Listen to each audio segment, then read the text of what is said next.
नमस्कार दोस्तों, आप देख रहे हैं नमो भारत न्यूज़। मैं हूं अतुल शुक्ला और आज की इस वीडियो में मैं आपके साथ हुए धोखे के बारे में बताऊंगा और सिर्फ इतना ही नहीं, आपको बताऊंगा कि कैसे यह धोखा आज भी आपके बच्चों के साथ हो रहा है। आज मैं आपके सामने कुछ ऐसे फैक्ट्स रखूंगा जिसे सुनने के बाद आपकी डिग्री का कोई मोल नहीं रह जाएगा।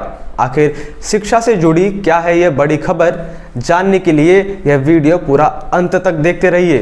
दोस्तों, अगर मैं आपसे पूछूं कि जब भी हम कोई वस्तु ऊपर फेंकते हैं तो हमेशा नीचे क्यों गिरती है, आप इसका जवाब हमें कमेंट सेक्शन में लिखकर ज़रूर बताएं।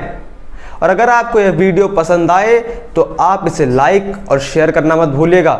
इसी के साथ अगर आपने कमेंट बॉक्स में गुरुत्वाकर्षण की वजह से लिखा है तो आप बिल्कुल सही हैं। गुरुत्वाकर्षण की वजह से ही ऊपर फेंकी हुई वस्तु नीचे आती है। लेकिन क्या आपको यह मालूम है कि गुरुत्वाकर्षण की खोज किसने की थी? तो यकीनन बिना कोई समय गवाए आप कहेंगे कि आइजैक न्यूटन ने। लेकिन दोस्तों, यह जवाब बिल्कुल गलत है। दरअसल गुरुत्वाकर्षण की खोज भारत में हुई थी। हैरान मत होइए, मैं कोई हवा में बातें नहीं बना रहा हूँ। मैं जो भी बोल रहा हूँ वो पूरी रिसर्च और फैक्ट के साथ बोल रहा हूँ। जी हाँ दोस्तों, हमारे सेक्युलर शिक्षा व्यवस्था ने हमें बताया कि ग्रेविटी के सिद्धांत की खोज यानी गुरुत्वाकर्षण के सिद्धांत की खोज यूरोप के आइजैक न्यूटन ने की। आज किसी भारतीय बच्चे से ये सवाल कर लो कि ग्रेविटी के सिद्धांत की खोज किसने की, तो वो न्यूटन का नाम लेगा। लेकिन सच ये है कि ग्रेविटी का सिद्धांत भारत के लोगों को न्यूटन के जन्म से पहले से पता था, क्योंकि इस सिद्धांत की खोज भारत के ऋषि मुनियों ने न्यूटन के जन्म से बहुत पहले ही कर ली थी। न्यूटन ने बस भारतीय ग्रंथों से इस सिद्धांत को चोरी किया और सबको बताने लगा कि ग्रेविटी की खोज तो मैंने की है। आपको बता दूं कि ग्रेविटी की खोज ऋषि कनाद ने न्यूटन के जन्म से बहुत पहले कर ली थी और उन्होंने बाकायदा संस्कृत में ग्रेविटी के सिद्धांतों के बारे में भी लिखा था। न्यूटन का जन्म तो 1642 में हुआ था। उससे पहले से भारतीय ग्रंथों में ग्रेविटी का जिक्र था। ऋषि कनाद तो जीसस के जन्म से भी पहले ग्रेविटी की खोज कर अपने लिपियों में लिख चुके थे, यानी न्यूटन के जन्म से भी 1500 साल से ज़्यादा पहले भारत के ऋषि ने ग्रेविटी के सिद्धांत की खोज की थी। लेकिन इतने सालों बाद अब न्यूटन की पोल उसी के देश यानी ब्रिटेन के मैनचेस्टर यूनिवर्सिटी के प्रोफेसर डॉक्टर जॉर्ज घेवर्गीसी जोसेफ ने स्वीकार किया है कि यूरोप के बहुत से आविष्कार असल में भारतीय धर्म ग्रंथों से लिए गए हैं और लोगों ने खुद को प्रचारित किया कि उन्होंने खोज की है, जिसमें न्यूटन भी शामिल है। डॉक्टर जॉर्ज ने स्वीकार किया कि न्यूटन ने जो ग्रेविटी के सिद्धांत की खोज का दावा किया था वो असल में भारतीय ऋषि कनाड ने न्यूटन के जन्म से भी बहुत पहले लिख दिए थे। ग्रेविटी के सिद्धांत का आविष्कार न्यूटन ने नहीं बल्कि हिंदू ऋषियों ने भारत में किया था। अगर आपको अब भी इसके ऊपर यकीन नहीं हो रहा है तो मैं आपको यूनिवर्सिटी ऑफ मैनचेस्टर की रिपोर्ट पढ़कर बताता हूँ। यूनिवर्सिटी ऑफ मैनचेस्टर ने जांच के बाद अपनी रिपोर्ट में लिखा कि ब्रिटेन से जेसुइट मिशनरी के लोग 15 सदी में भारत गए थे, यानी न्यूटन के जन्म से पहले, और भारत के लोगों ने उन्हें ग्रेविटी के सिद्धांत की बातें बताई थी। जेसुइट मिशनरी भारत से कई सारी लिपियां ब्रिटेन ले आए और बाद में 16वीं सदी में न्यूटन ने इनका ट्रांसलेशन किया और इसके बाद घोषणा करी कि उन्होंने ग्रेविटी के सिद्धांत की खोज कर ली है।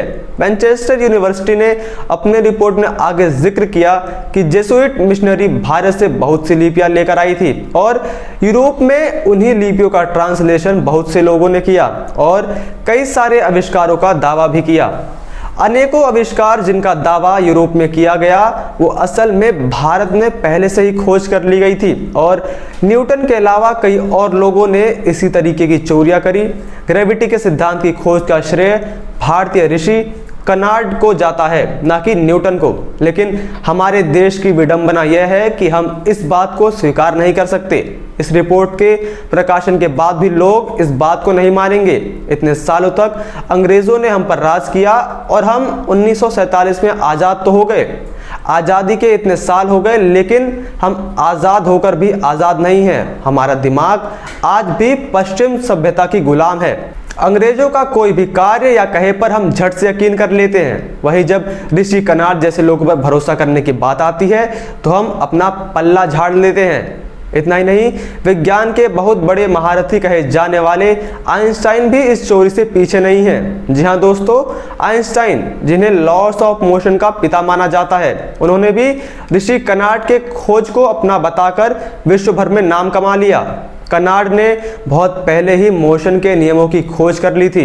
न्यूटन ने अपने शोध पत्र प्रिंसिपिया ऑफ मैथमेटा में गति के 3 नियम खोले थे, जिसमें गुरुत्वाकर्षण शक्ति, गतिज ऊर्जा और मोमेंटम के बारे में सिद्धांत दिए गए थे। जबकि भारतीय दर्शन शास्त्र के वैशेषिक सूत्र के अनुसार आचार्य कनार्ड ने 600 बीसी में ही गति के नियमों को स्थापित कर दिया था, यानी न्यूटन से करीब 2500 साल पहले।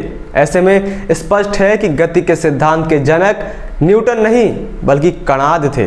ऋषि कणाद के अनुसार गति का पहला नियम था वेगः निमित्त विशेषात् कर्मणो जायते, जबकि आइंस्टाइन के मुताबिक ऑब्जेक्ट्स इन मोशन और at rest remains in motion और at rest unless an external force impress to change. Rishi Kanad के अनुसार गति का दूसरा नियम था वेगः निमित्तापेक्षात् कर्मणा जायते नियत दिक् क्रिया प्रबंध हेतु, जबकि आइंस्टाइन का दूसरा लॉ ऑफ मोशन था force is equal to change in momentum per change of time for a constant mass for equal mass time acceleration. Rishi Kanad का तीसरा लॉ ऑफ मोशन था वेगः संयोग विशेष विरोधी, जबकि आइंस्टाइन का तीसरा लॉ ऑफ मोशन था for every action there is an equal and opposite reaction. Einstein ने कुछ नया नहीं किया, सिर्फ उन्होंने कणाद के नियमों को इंग्लिश में ट्रांसलेट करके उन्हें अपना बता दिया और पूरे विश्व में वाहवाही लूटी, जबकि असल में उस वाहवाही के असली हकदार ऋषि कनाड थे। दोस्तों, भारत शुरू से ही सभी देशों से आगे था, लेकिन अंग्रेजों ने हमारे ऊपर राज किया। उसके साथ ही जाते समय देश का सारा पैसा लूट कर ले गए। इतना ही नहीं, हमारे ऋषियों द्वारा किए गए खोजों को भी अपना बता दिया। दोस्तों, मैंने तो आपको सिर्फ 2 उदाहरण दिए हैं। इससे पहले भी बहुत से लोगों ने भारत की खोज को अपना बताया है और विश्व भर में नाम कमाया है। भारत की खोज को विदेशी लोग अपना बताकर विश्व भर में नाम कमाते रहते हैं, जबकि हम लोग उसका कुछ नहीं करते हैं। आपकी इस बारे में क्या राय है, कमेंट सेक्शन में जरूर बताएं। जय हिंद, जय भारत। वीडियो को लाइक, सब्सक्राइब और शेयर करना ना भूलें। अपने विचारों को कमेंट बॉक्स में लिखकर हम तक जरूर पहुंचाइए।